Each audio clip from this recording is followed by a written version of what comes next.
Hello, welcome to Oxford Heirlooms. Okay, now today for project number 13, Mint and White Delight, which is actually the Anna Scott dress from Classic Sewing Magazine, I am preparing some of my pattern pieces. Now, the pattern itself tells you to cut certain rectangles for the front and back skirt, for the bodice, for the back, for the sleeve, for the little pin tuck, a placket. So let me show you what I have. Okay, I have cut out 2 rectangles, and using my friction erasable pen, I've drawn a line down the middle of them so that I can make a series of pin tucks which I can insert into the sleeve after a while. Okay, this particular pattern was printed on tissue, and the sizes are nested. So I went ahead and using my 1-inch True Grid tracing paper, I traced pattern pieces. And some of these pattern pieces in the pattern, it had only one side and then you're supposed to cut it on the fold. But for me, I do a lot better if I have the full piece. So when I traced it, I traced one side and then made another side. So I've got my sleeves.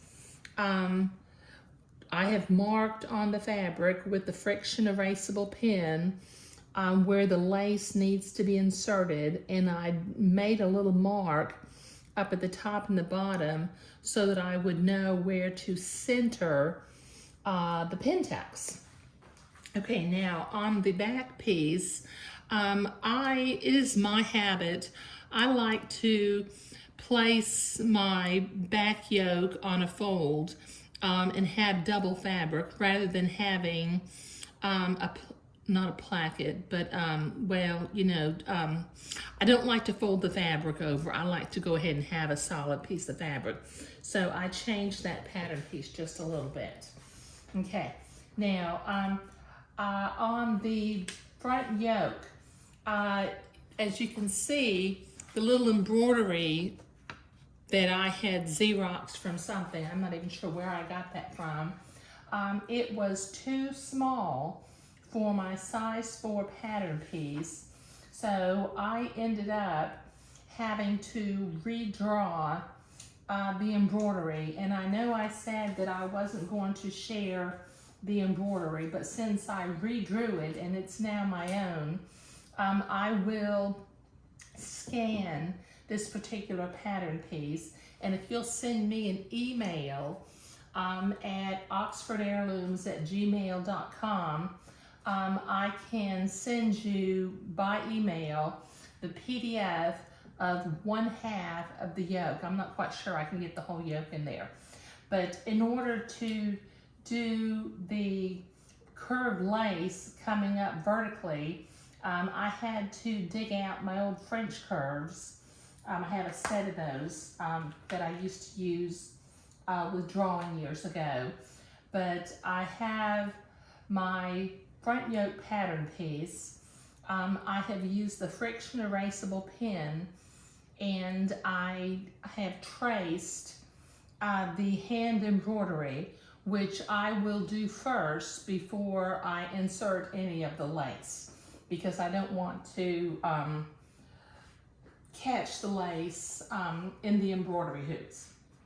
Okay, now the Anna Scott dress has a fabric cuff and a fabric neckline, but I'm not going to be doing that. But it did tell me how long to cut the cuff, so I have made myself a pattern piece, and I'll use that to cut a piece of beading. I have not cut my placket yet for the back of the dress, but I will do that.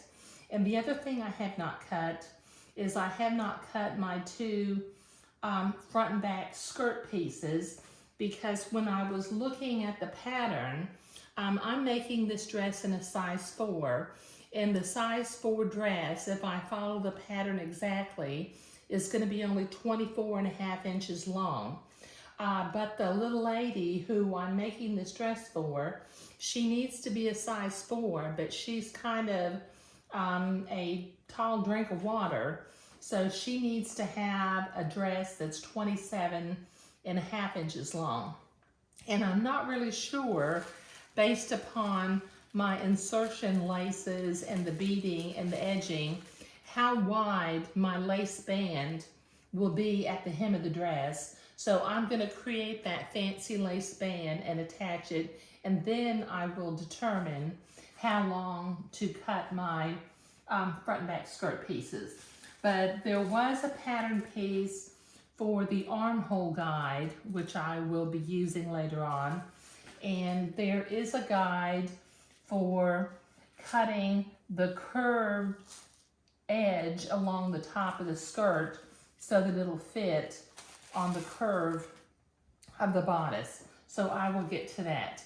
But the next thing I'm going to be doing is I'm going to start my hand embroidery on the bodice and get that done so that I can begin to insert some lace. And once again, I will scan the pattern piece. I think I might just see if I'll see how much of it I can scan, because I do have a center line drawn in here.